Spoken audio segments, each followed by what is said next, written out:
Alright, so today I'm working on a couple of M1 Garands. This one in particular is a recent CMP pickup. This is a service grade.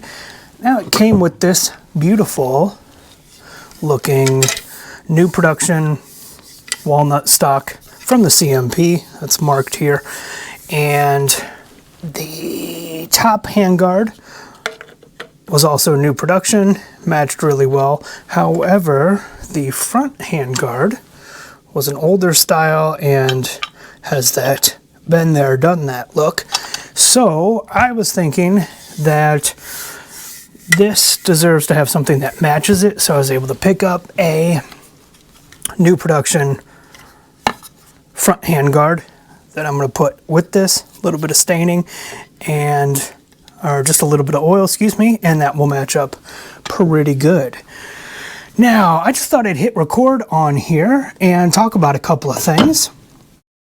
So when I get something in like this, that first of all, a majority of these are going to be mix masters at this point. A vast majority of them, it's going to be very rare that you find something in all original condition. So what I like to do is I go ahead and get a data sheet, and then I mark this as received, either from CMP or from a trade or whatever. And I do a complete breakdown and I document each types of these parts and their specific numbers, etc., etc. And I mark it all on this data sheet as well as photographs. So of course I use the data sheet from the Garand Collectors Association, and then I just keep a note sheet of piece of paper of when I received it, blah, blah, blah, blah, blah, and what I've done to it. So today, complete disassemble, inventoried, photographed, cleaned, and greased. As well as if I make any replacements, such as butt plates. Butt plates always have a slightly different fit to them, so I'm going to find one that fits this nicely, and I will document it here, as I'm just a big fan of provenance, and it helps me keep track of all the different parts and everything that I have going on. Now, why I do that is because you never know what you can find in here, such as on this is a Springfield, and however, the gas cylinder was a Beretta labeled BMB, and so is the front sight. So that's pretty nice. Why could that be something you would want to do? Well, if you're trying to build a correct Beretta, you would want one of these pieces, right? Or if you're trying to build a correct or wartime Springfield, you would want to trade this out for the correct Springfield part. And also, you just never know what you're going to find, and you might be able to trade that with a friend or sell it and buy the part that you're looking for. Such as this is a Winchester bolt that I will be replacing with a Springfield bolt on here, and I can use this if I ever happen to pick up a Winchester or get one in the lottery, or I can trade this to someone in the future for a part that I might need. Now, real quick, there are a couple of exceptions to disassembling everything, and that would be pretty much these fuels right here. You can tell that this is the later style roll pin, but you could tell that this one had been disassembled, as the new top handguard had to be put in place, so I didn't have a problem removing that.